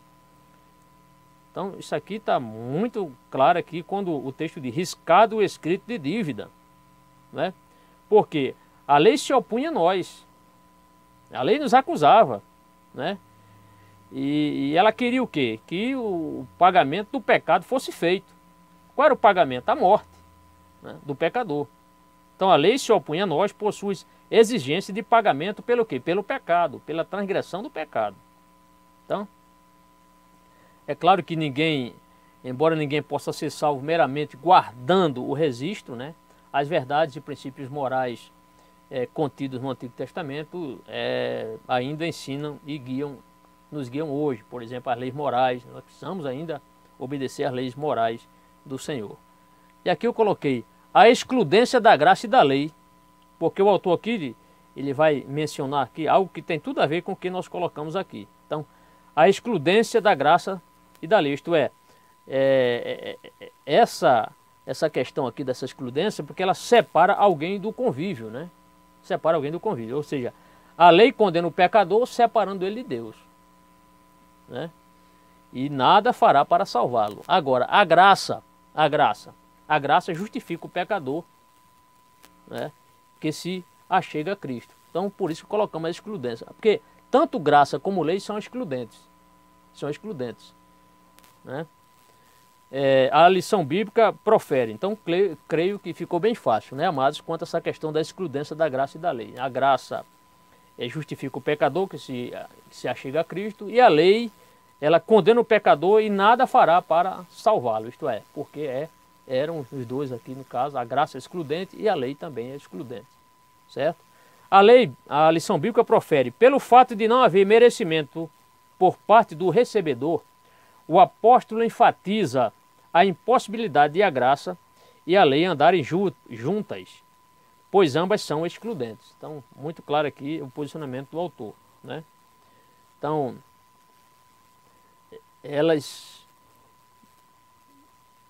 a graça e a fé, elas não podem andar juntas, né? Não podem. A graça e a lei, perdão, a graça e a lei. Porquanto pelas obras da lei, e aqui é um texto aqui de Gálatas 2,16, porquanto pelas obras da lei nenhuma carne será justificada. Então a lei não justificava ninguém. A lei não salvava ninguém, porque ela era excludente, né? Agora, há um texto aqui em Atos dos Apóstolos, palavra do apóstolo Pedro, que ele diz o seguinte: mas cremos que seremos salvos pela graça do nosso Senhor Jesus Cristo. Então, a lei não conseguia salvar nenhum homem, mas a graça, o apóstolo Pedro diz: mas cremos que seremos salvos pela graça do Senhor Jesus Cristo, conforme Atos dos Apóstolos, capítulo 15, versículo 11. Então, a lei não conseguia salvar ninguém, mas a graça de Cristo alcança o pecador, que é algo maravilhoso. Bem, a prerrogativa da graça divina, né? Qual o privilégio? Claro, quando a gente fala aqui de prerrogativa da graça divina, estamos dizendo assim: olha, que privilégio nós temos, fomos alcançados pela graça divina. Isso foi um privilégio, né? Isso foi uma prerrogativa, né? Tá certo? Então vamos lá. Então foi uma vantagem, foi um benefício. Então, pela lei era algo inadmissível o ser humano ser salvo. A lei não conseguia, porque ela não veio com essa finalidade de salvar o homem. A finalidade da lei, voltando aqui novamente aos primórdios da lição, era apontar o pecado e mostrar o pecado, né? Revelar o pecado e apontar a solução, que era Cristo, né? Nos apontou, nos serviu de aio para Cristo. Então, prerrogativa da graça divina. A lição bíblica assim diz: logo pela lei é impossível o pecador se salvar, mas dependendo única e exclusivamente da maravilhosa graça de Deus, ele encontrará descanso para a alma. Então a lei não poderia salvar ninguém, mas a graça de Cristo, na graça de Cristo, o pecador ele pode descansar. E aqui está o texto de Mateus 11, 28 a 30, que é aquele texto que diz: vinde a mim todos vós que estáis cansados e sobrecarregados, e eu vos aliviarei. Tomai sobre vós o meu jugo, e aprendei de mim, que sou manso e humilde de coração, e encontrarei descanso para vossas almas, porque o meu jugo é suave e o meu fardo é leve. Então Jesus está mostrando que há uma diferença imensa entre a lei, que tinha um jugo muito pesado, e a sua graça, o seu favor, a sua misericórdia, que é leve. Então, todo pecador que tem um fardo sobre si, espiritualmente falando, ele pode entregar esse fardo a Cristo. Jesus promete aliviar esse fardo da pessoa, certo? Então a lei, as cargas que a lei infligia ao pecador eram pesadíssimas, mas Jesus liberta as pessoas de todas essas cargas. Isso não é maravilhoso? É maravilhoso, né? Então aqui está a prerrogativa da graça divina. O segundo subtópico vai falar, amados, sobre a divina graça incompreendida. Então há muitas incompreensões, pelo menos vamos citar aqui duas incompreensões, né? Então há muitos assim desentendimentos, há muita assim ignorância acerca do que nós vamos falar aqui. A lição bíblica expõe, vou logo citar aqui a lição bíblica, depois a gente vai fazer aqui algum comentário. Nos dias do apóstolo Paulo, muitos não compreenderam seus ensinamentos sobre a graça de Deus. Paulo, que era um exímio professor, um bom estudante, catedrático, um bom professor, né? Instruído aos pés de Gamaliel. Paulo era um professor, um mestre da lei. E ele entendia muito de lei, mas depois que se converteu a Cristo, ele veio entender agora muito da graça. E claro, ele não desprezou a lei, mas usou a lei para mostrar que a lei era inferior, incapaz em relação à graça, se comparada à graça de Deus, né? Através dos méritos de Cristo. E aqui o autor vai citar, para mostrar que esses ensinos eram incompreendidos sobre a graça de Deus, ele vai citar um texto aqui de Pedro. Aquele texto que Pedro diz que há pontos nas escrituras de Paulo que eram pontos difíceis de se explicar, de se entender, né? Paulo foi tão profundo que nem o apóstolo Pedro conseguia entender algumas coisas, né? É tanto que Pedro aqui cita, 2 Pedro 3, 15 a 16, né? Eu vou ler os dois versículos na nova versão internacional. O que é que Pedro dizia sobre essa questão da graça, né? Sobre essa graça, sobre os ensinamentos sobre a graça de Deus. Ele diz assim, ó: tenham em mente a paciência, isto é, a longanimidade de nosso Senhor, significa salvação. Como também o nosso amado irmão Paulo lhes escreveu, com a sabedoria que Deus lhe deu. Então está citando aqui Paulo, veja que ele dava crédito aos escritos paulinos. Verso 16, ele escreve da mesma forma em todas as suas cartas. Ele quem? Paulo. Falando nelas destes assuntos. Sobre o quê? Sobre a graça de Deus, sobre a misericórdia de Deus. Mas vamos aqui nos ater só sobre a questão da graça. Suas cartas, veja bem, suas cartas contêm coisas difíceis de entender. Aqui o apóstolo Pedro. As quais os ignorantes e instáveis torcem, como também o fazem com as demais escrituras, para a própria destruição dele. Então Paulo, o apóstolo Pedro cita aqui o apóstolo Paulo, né? Isso aqui é bom porque a gente vê que Pedro colocou as cartas de Paulo assim no mesmo nível das escrituras, né? E ainda interessante é que a igreja primitiva já considerava as cartas de Paulo como algo, ou como livro inspirado por Deus. E Pedro, sabendo disso, ele faz essa citação aqui, né? Que nos escritos de Paulo já ponto difícil, porque muita gente não compreende esta graça de Deus, essa graça incompreendida, né? Através de muitos. Bem, agora sobre a questão, sobre essa questão esqueci aqui de colocar, peço até perdão aos irmãos, incompreensões sobre a graça. Então falamos sobre esta essas incompreensões, que foi esse texto aqui do apóstolo Pedro em relação ao que Paulo estava escrevendo esses pontos difíceis nas suas epístolas. Abordagens equivocadas. Então há erros e confusões sobre a graça divina. Vamos aqui. A lição bíblica cita: por isso, ao longo da história da igreja, dois extremos, prestem atenção, meus amados, dois extremos estiveram presentes acerca da compreensão da graça. Ele vai citar aqui, o autor, dois extremos. O primeiro, liberdade total para pecar. Então, alguns interpretavam mal, faziam má interpretação de Romanos 6, de 1 a 2, né?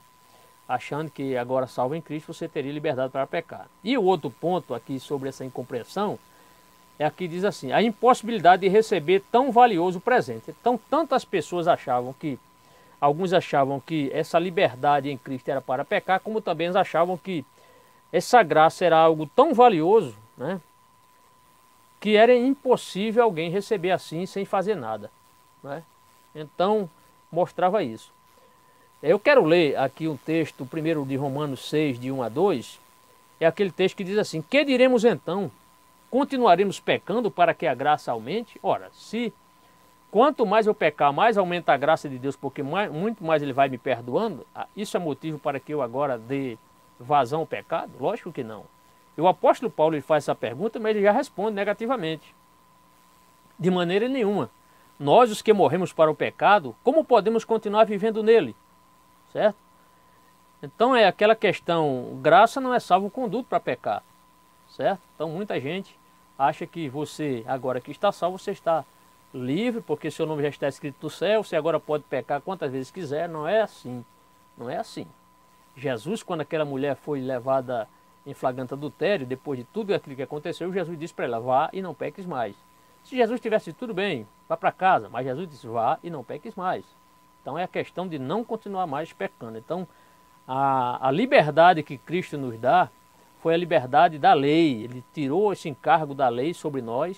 Nós agora em Cristo vivemos agora em novidade de vida. Agora é lógico, a gente não pode estar aí, né, nos deleitando no pecado de forma alguma, certo?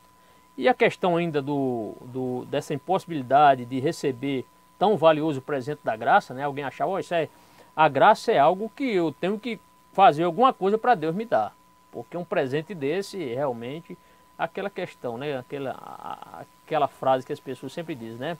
A esmola, quando é grande, o cego desconfia. Você conhece essa expressão aí. Então, a graça de Deus foi algo assim tão abertamente dado, prazerosamente dado, que o pecador, ele assim, é como se ele ficasse assim sem entender. Será que eu mereço essa graça? Não, ninguém merece a graça de Deus, mas Ele quis dar essa graça, certo? E Gálatas capítulo, vou ler só o texto de Gálatas 5, capítulo 5, verso 5, que diz: nós, entretanto, pelo Espírito aguardamos a esperança da justiça, que provém da fé. Esse texto aqui tem que ter muito cuidado, porque senão muita gente vai achar que por ele ter fé, essa salvação veio para ele, ou esta graça veio para ele, não é? Nós temos fé no sacrifício de Jesus, e esta fé em Cristo, o seu sacrifício, nos justifica. Através do quê? Desta graça de Deus, quando Ele envia Jesus Cristo para que o pecador arrependido converta-se, confesse a Cristo, crê no seu sacrifício, aí sim a graça é operativa, vai lhe perdoar, claro. Bem, agora quais são as consequências desses equívocos? As consequências desses equívocos. Que equívoco, pastor? Esse equívoco aqui, que a pessoa acha que por estar amparado aqui em Romanos 6, verso 1, quando o texto nos mostra que a liberdade, né, fomos chamados para a liberdade, alguém achar que isso é salvo-conduto para pecar. Então, as consequências desse equívoco. Primeiro, se o perdão é garantido, temos a liberdade de pecar quantas vezes quisermos? Pergunta aqui. Se o perdão é garantido, se o perdão mesmo, responda aí, se o perdão é garantido, temos a liberdade de pecar quantas vezes quisermos? Não foi garantido o perdão? Não, mas a gente vai abusar dessa graça? Não, de forma nenhuma. E a resposta inevitável de Paulo foi: de modo nenhum, conforme Romanos 6, verso 2, certo? Se a resposta fosse sim, levaria o pecador a não entender a gravidade do pecado, né? Se nós, como crentes em Jesus, fôssemos agora, pudéssemos sair pecando aí frequentemente, né? E Deus nos perdoasse sempre, né? Então nunca nós iríamos entender e compreender a gravidade do pecado. Então nós não fomos chamados para essa liberdade, para sair pecando aí, porque isso aí é libertinagem, certo? A lição bíblica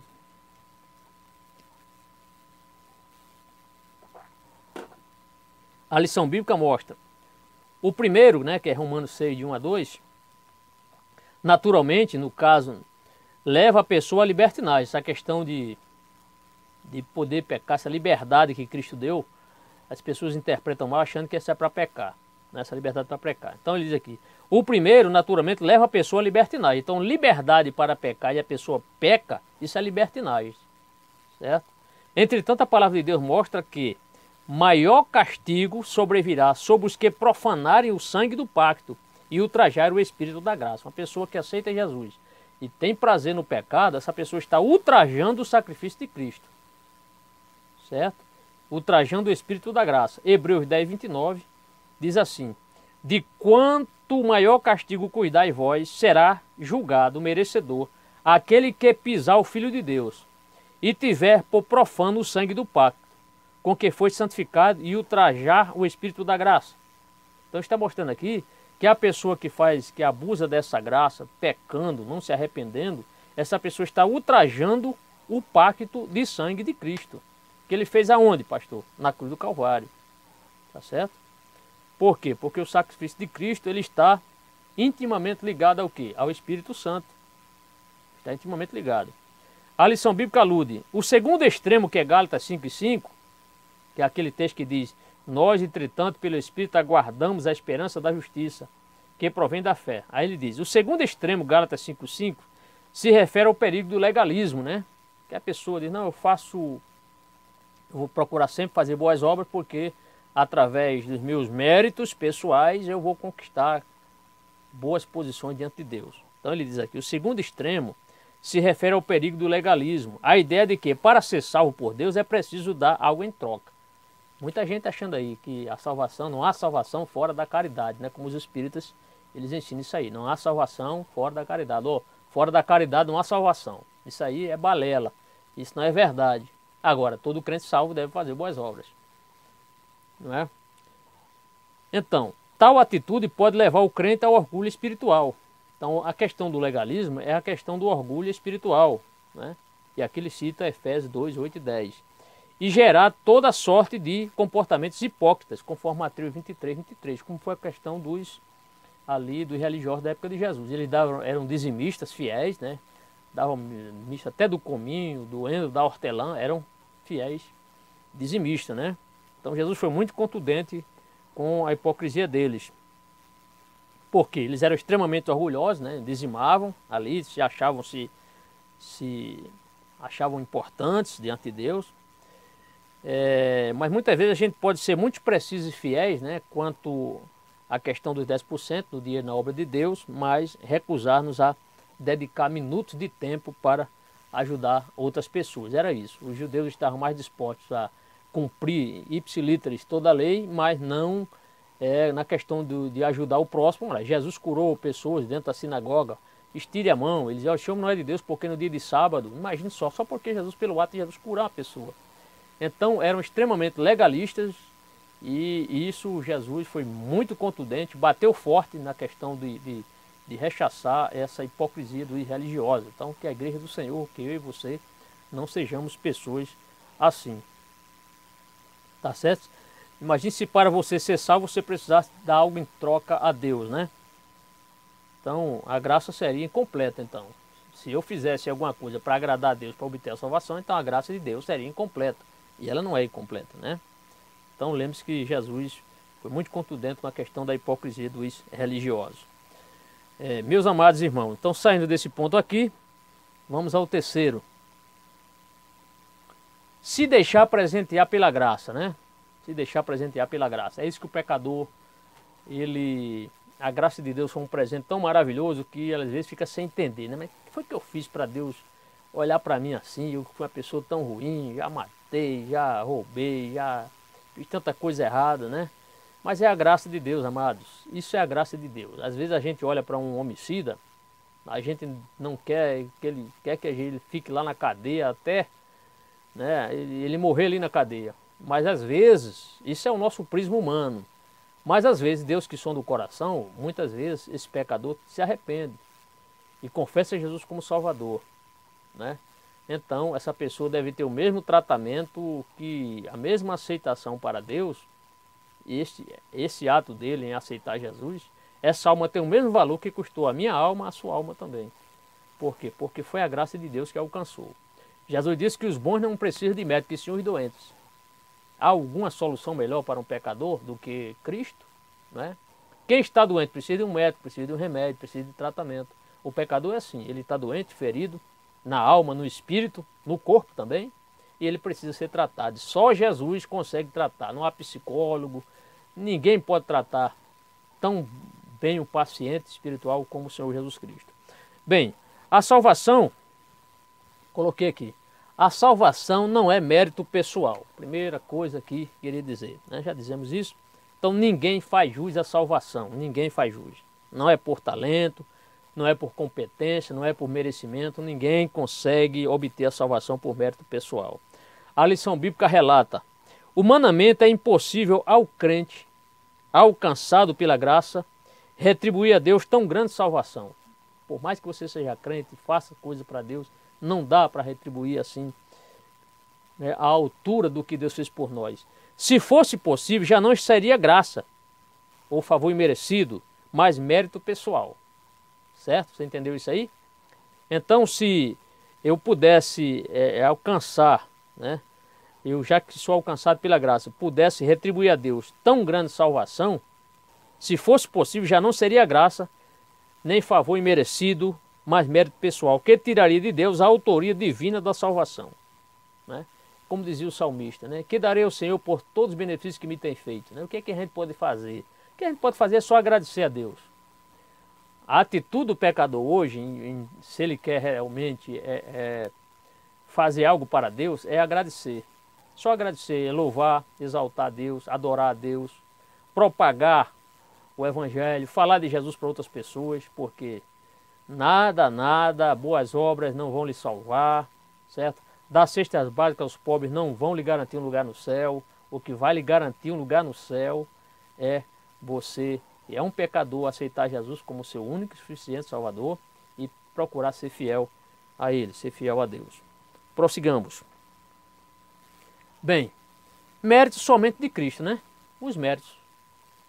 Só Cristo afinal foi Ele que conquistou, só Ele conquistou. Morreu na cruz do Calvário, então Ele conquistou a salvação para nós. Então a Ele, a excelência de tudo é somente dele, somente de Cristo. Não depende de seres humanos, né? de atitude ser humano algum. Né? A lição bíblica informa o seguinte: em nosso relacionamento com Ele, quem tem mérito é seu Filho Jesus Cristo. Só quem tem mérito é Jesus. Só os méritos de Cristo. Filipenses 2, 9 a 11. Aqui não vou ler esse texto, mas eu quero ler outro texto que está em Romanos 11, 36. Diz assim: porque dele, e por ele, e para ele são todas as coisas. Glórias a ele eternamente. Amém. Pronto. Aqui estão os méritos de Cristo. Por que a gente diz que os méritos são de Cristo? Por isso, porque por ele, para ele e por ele são todas as coisas. Né? Pois a ele eternamente. Amém. Romanos 11, 36. E por último, amados, agraciados por Deus. Então nós fomos presenteados, dadivados por Deus. Né? A lição bíblica afirma: assim os que compreendem o favor inefável, está na lição, isso é o favor indescritível de Deus, mediante sua graça, devem deixar-se presentear por ela. Faça isso. Deixe-se presentear por ela, por esta graça. Quem compreende o que significa ser justificado por Deus, se permite embalar nos braços de amor e de perdão do Pai. Para os filhos de Deus, cônscios do valor, da graça do Pai, tudo é presente, tudo é dádiva, tudo é favor imerecido. Portanto, deixe-se presentear pela graça de Deus. É isso, amados. Para fechar aqui, nós vamos à síntese do terceiro tópico, que diz o seguinte: merecedores da graça divina. Não se assuste não, não somos. Não somos. Por mais que você faça, por melhor que você faça a obra do Senhor, nós não somos merecedores da graça divina. Por último, já concluindo, vamos ler aqui o que está na lição, só para fechar. Na lição desta semana estudamos a relação da graça e a lei. Vimos que a graça é o quê? Favor imerecido. E compreendemos que ela chega a ser um escândalo para os que não creem. Um escândalo, por falta de compreensão. Portanto, estamos conscientes de que o que nos salva é a graça de Deus. É a graça de Deus que nos salva, é a graça de Deus que nos alcançou. Agora, mediante a fé somente. Efésios 2, verso 8. Pela graça sou salvo por meio da fé. E o livre-arbítrio, é possível perder a salvação? São assuntos que veremos nas próximas lições. Será que é possível o crente perder a salvação? Mas como é que fica a questão do livre-arbítrio? Então veremos isso. Por último, amados, eu peço que vocês inscrevam-se em nosso canal no YouTube, propague, divulgue na sua igreja. No mais, que Deus lhe abençoe. Obrigado aí pela companhia, que Deus lhe abençoe e que a graça de Deus cada vez mais lhe alcance em nome do Senhor Jesus Cristo. Até lá, forte abraço, Pai do Senhor.